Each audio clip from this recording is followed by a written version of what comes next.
Ito ang balitang dapat malaman ng taong bayan na tila pilit tinatago at pilit ayaw umanong ipalabas ng mga bayarang media sa publiko. Sadyang tunay talaga na ang lahat ay may hangganan at kahit kailan hindi mananaig ang kasamaan laban sa katotohanan. Pero bago tayo magpatuloy, kung bago ka pa lang sa aking channel ay huwag mo nang kalimutang mag-like, comment at mag-subscribe para lagi kang updated sa mga susunod nating video. At para sa buong detalye pa ng balita, narito't panoorin natin ang full video. Bigyan natin ng reaction opinion itong post ng balita ngayon. Nabuko kayo na may tinatago, Cayetano sa mga Tulfo. Tila may patutsada si Senator Alan Peter Cayetano sa kanyang mga kritiko matapos questionin kung bakit siya binabatiko sa paggamit ng Facebook. Sa kanyang live stream nitong Hunyo 18, sinabi ni Cayetano na marami ring politiko at personalidad ang gumagamit ng Facebook upang direktang maabot ang publiko. Sabi niya, bakit galit na galit kayo na nag-Facebook ako? Ang hilig nyo na rin mag-Facebook. So, sasabihin nyo, hindi kasi mas maraming nanonood kay Alan Cayetano kasi nagsasabi ako ng totoo. Binigyan din niya na hindi naman palaging siya ang may pinakamaraming audience online at binanggit pa sina Senator Rapi Tulfo at Senator Erwin Tulfo bilang halimbawa. Sabi niya, hindi naman parating mas maraming nanonood sa akin. Bakit? Last year ba mas maraming nanonood kina Rafi at Erwin Tulfo? Problema, nabuko kayo na may tinatago kayo, di ba? Matatanda nang naging aktibo si Cayetano sa social media sa gitna ng mga kaganapan sa Senado na nauwi sa pagpalit ng liderato at pagkakahalal kay Senator Sherwin Gatchalian bilang bagong Senate President. Sa kabila ng mga batikos, nanindigan si Cayetano na mahalaga ang social media bilang paraan ng direktang pakikipag-usap sa publiko at pagpapayag ng kanyang panig sa mga isyong pambansa. So, ako, ganahan ako, pabor ako sa pag-Facebook Live ni Senator Alan Peter Cayetano. Kailangan. Ping Lacson, hindi lang siya masyadong nagla-live, kailang post siya ng post sa kanyang Facebook page, sa kanyang X. Tuloy-tuloy ang kanyang mga post. Sino ba? Yan na po ang ngayon, labanan. Kung gusto mong maabot ang taong bayan, mag-communicate ka sa kanila. And the best way is ito, sa social media. Kaya yung mga bumabatikos, lang yan, anong tawag doon? Insecure. Mayroong, I think 2 weeks ago, merong Facebook Live ni Senator, SP pa siya noon, SP Cayetano, umabot ng 4 million views. Talagang madaming nanonood. So, dyan mo makikita yung kanyang reach. Dito sa amin sa Mindanao, marami akong kaibigan na mga bishops, pastors ng evangelical Christians. Talagang suportado nila si SP Cayetano pa noon. Up to now, bilang senador na lang siya. Yung mga kaibigan kong bishops and pastors, bumiyahe sila sa Manila sa Senate building. At doon, nag-courtesy call, ipinagdasal nila si SP Cayetano. Dahil ako personal opinion ko lang ito, SP Cayetano o Senator Cayetano na ngayon is a man of God. May takot siya sa Diyos. Lahat yung sinasabi niya is naayon sa salita ng Diyos. At tingnan nyo, nung kahapon ba yun? Nung klaro na pang-13 na si Joel Villanueva sa Gatchalian, nag-concede na siya. Umalis na siya, wala nang problema. Dapat ganyan palagi. Marunong tumanggap ng pagkatalo. Itong Soto Black, Gatchalian Black, nung natalo sila nung May 11, nag-concede ba? Hindi. Ang daming ginawa para Yun nga, yung opisina ng Senate President, hindi binigay kay SP Cayetano eh. Yung ilang days siya na, halos isang buwan siya na Senate President, hindi siya nakaupo doon sa Office of the Senate President. Ganyan sila katindi. Ayaw nila talagang bitawan ang Senate Presidency. At ngayon, nakuha na nila balik. So, sige lang. God has a purpose and everything. Romans 8:28. Basta, Senator Cayetano, laban lang. Ikaw ang tunay na anak ng Diyos.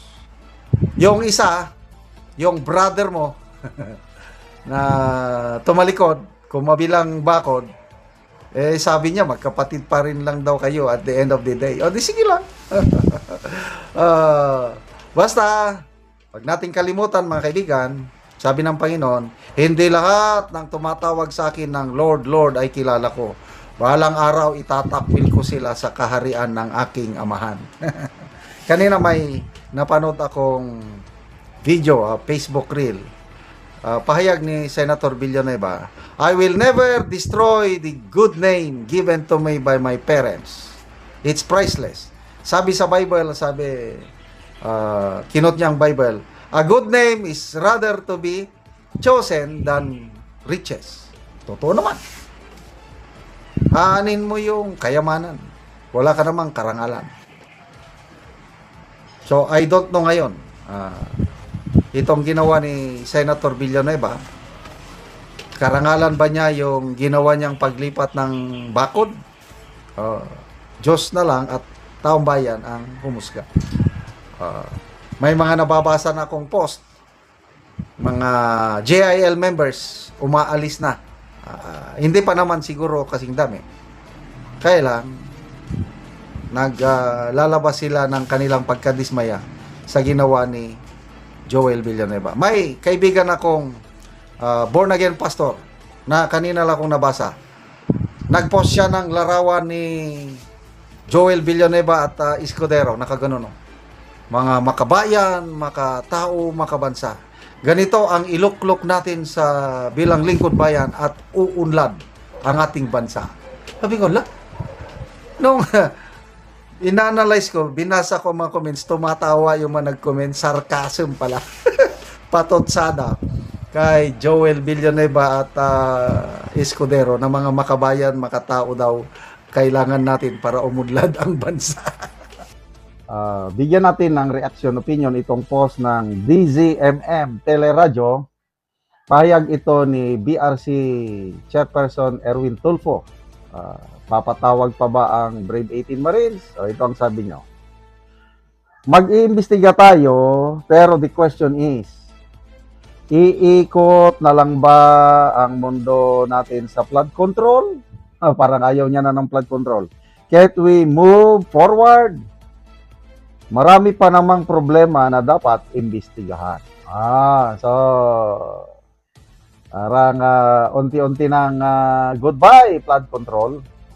May nagtatanong, tatawagin mo pa ba yung 18 Marines? Inimbitahan naman yan di ba? Hindi naman sila sumipot. So, para ano pa? Ayun. So, anong ibig sabihin nun? Unti-unti, ang pagkakaintindi ako I might be wrong.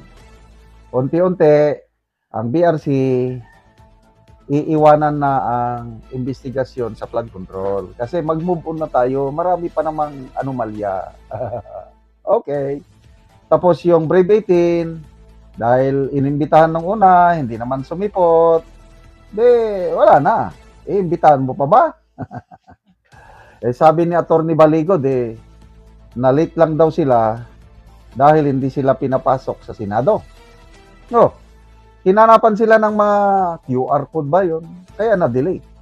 So pagpasok nila, nagdiretso lang sandali sa opisina ni Senator Padilla, nag-press conference. After that, mag-attend na sana sa BRC. Bigla namang hininto ang BRC hearing dahil, I don't know, meeting na lang daw, hindi na hearing, kundi meeting. Tapos, tinigil na in respect daw sa mga biktima ng lindol. So, ibig sabihin, to me, it's not enough na inimbitahan noon na hindi nag-attend. Kung talagang gustong malaman ang katotohanan, why not invite them? Maalala ko yung pahayag ni ex-Marine Colonel Ariel Querubin. Although pinagdududahan niya ang strong moral fibers nitong Brave Marines, bakit ngayon lang daw nagsasalita? But sabi ni Colonel Querubin, pabor siya na dapat tawagin ang Brave 18 na humarap sa BRC hearing. So, kung ganyan ang line of thinking ng BRC chairman, parehas sila ni Lacson. Kasi si Lacson, kung ano-ano ang sinasabi laban sa Brave 18, kaya hindi niya tinawag ni minsan. So itong Tulfo, ganyan na rin. Iwas Brave 18 talaga sila. Anyway, tingnan natin ang reaksyon ng taong bayan. Marami bang natuwa? Maraming nagalit, tumawa. 70,000 ang nag-react. 54,000 ang tumatawa, 14,000 ang galit. 1,600 lang ang nag-like. So nasa 2% lang ang naniniwala, pumapabor kay Erwin Tulfo. 98% galit at tinatawanan siya. Yan po ang pulso ng taong bayan ngayon. Ito, si Frontman K. Sabi niya, with all due respect, sir, I think the better term is multitasking. Moving forward might mean something else. The so-called ex-Marines shall still be invited in hearings to validate their statements. Whether they are telling the truth or not, their testimonies are vital with the investigation. Agree. Jason Play. Sumipot po sila pero hindi nyo pinapasok kasi wala silang QR code. Correct. Kung ano-ano. Alison Abanes. Paano kami makamove on kasama ka sa maleta? Yun ang problema. 8 maleta daw ang na-deliver. Aligasyon. So, paano ngayon yung kredibilidad niya na mag-imbestiga dahil isa siya sa inaakusahan? Diba? Ang hirap. Alvin Salo, may araw din kayong mga nakatanggap ng maleta. Rosel Flores, nahuhuli ang isda sa sariling bibig. Gido 2, before you jump into another problem, make sure to solve the first one, Mr. Lobender. Ibig sabihin, flood control mo nang ayusin bago pupunta sa ibang katiwalian. Ano ba yan? Marlon de la Cruz, galing talaga magpalusot si Ben Dalo. Joe Buena, takot ka rin at lalabas ang totoo kasama ka. Binet, sabi niya, bato-bato sa langit ang matataman ay huwag masyadong halata. Romel Barot, takot si Robos King, baka mabanggit pangalan tungkol sa maleta. Alfonsito, parang may naamoy ako dito sa moving forward. Baka mabalikan pa ang maleta at balikan siya ng kargador na binanggit mo. Baon na yan sa limot. Paano mababaon yan? Humahawak ng bit sangkot. So, ako, tingin ko, wala na. Ngayon na naagaw na nila ang liderato sa Senado, balik sa uno. Parang style Soto Lacson nung kapanahonan nila. Ganyan din ngayon. Kung mag-imbestiga man is top house sa Bisaya. Pakitang tao. Ito na yung sinasabi ni Senator Alan Peter Cayetano na the greatest cover-up in our nation's history. The main reason bakit pinilit nilang inagaw ang Senate leadership is dahil sa flood control issue. So anyway, dahil nasa kapangyarihan sila mga kaibigan, let it be. God is watching from a distance. Darating din ang panahon, may iimbestigahan ng todo ito. Sana 2028 na bukas para makaboto na tayo ng bagong presidente na may tapang at malasakit na mag-imbestiga at magpakulong sa mga totoong magnanakaw, mastermind sa flood control scandal. Bigyan natin ng reaction opinion itong post ni Attorney Baligon. I-share niya dito yung pahayag ng Blue Ribbon Committee Chairman na si Erwin Tulfo. Sabi dito, turo ng turo yung mga lintik na yan. Yan ang birada niya sa 18 na bagmen. Kaya rumesbak si Attorney Baligod, sabi, kung lintik ang B-22, Brave 22, kasi yung 18 na dagdagan na ata ng 4. Ikaw ay malaking linta. So, lintik versus linta. Okay, sinerch ko muna ang meaning. Ano bang, saan nagsimula yung lintik? Diba ang famous Tagalog phrase is, lintik lang, walang ganti. Okay. May mga pelikula pala nung 1980s. Dalawa, ang una ata si Dante Barona. Yan ang title 1980s. Lintik lang, walang ganti. Yung ikalawang pelikula, hindi ko na alam yung sinong bumida. Basta Dante Barona ang una. Lintik lang, walang ganti. Yan. Sumikat yan sa pelikula. Kaya lang, bago na isa pelikula, yung lintik lang, walang ganti. Ginagamit na yan ang ating mga ninuno. Nagiging, excuse me nagiging famous, naririnig ko na yan, pati yung bata ko lintik lang, walang ganti. Ang meaning pala yan, yung lintik, parang yung kidlat, kalikasan. Pag sinabing lintik lang, walang ganti, parang yung kidlat ay hindi daw naghihiganti ang kidlat. Yan ang isang ibig sabihin. Or, pag tinamaan ka ng kidlat, hindi mo siya mareresbakan, hindi mo siya magagantihan kasi kidlat yun nature yun Kaya pag sinabing lintik lang ang walang ganti, ibig sabihin nun, maghihiganti yun talaga. So, lintik, ginagamit yan sa paghihiganti. Lintik lang, lintik kayo. Turo ng turo yung mga lintik na yan. So, ang pagkakaintindi ko, yung ganitong statement is galit na si Senator Erwin Tulfo sa Brave 18 plus 4, kaya 22 na lang. Galit na siya. So, maghihigante, I don't know. So, yan, lintik. So, kung lintik ang mga Brave 18 or 22, edi parang kidlat sila. O, paano mo ngayon mapaghihigantian ang kidlat? Untouchable sila dahil kidlat, lintik. Or, the other way around, maghintay kayo. Re-resbakan ko kayo. So, grabe naman ang birada ni Atty. Baligod. Ikaw, malaking linta. Dinescribe pa niya, malaki. Linta. Ano yung linta? Yan naman yung kumakapit sa tao para musip-sip ng dugo. Nakaranas na ba kayong kapitan ng linta? Ako, nakaranas po ako nung na-assign ako sa Mindoro, mga year 2008 siguro ito, 2009. Nandun kami sa bundok, isang malaking ilog. Naawa ako sa mga mangyan, yung katutubong mangyan. Dahil tumatawid sila sa mga malalaking ilog kung magbaha, nalulunod sila. Serbisyo ng gobyerno, wala Kaya nagsimula kami doon, gumagawa kami ng mga footbridges. Then bayanihan style, nagtutulungan lang.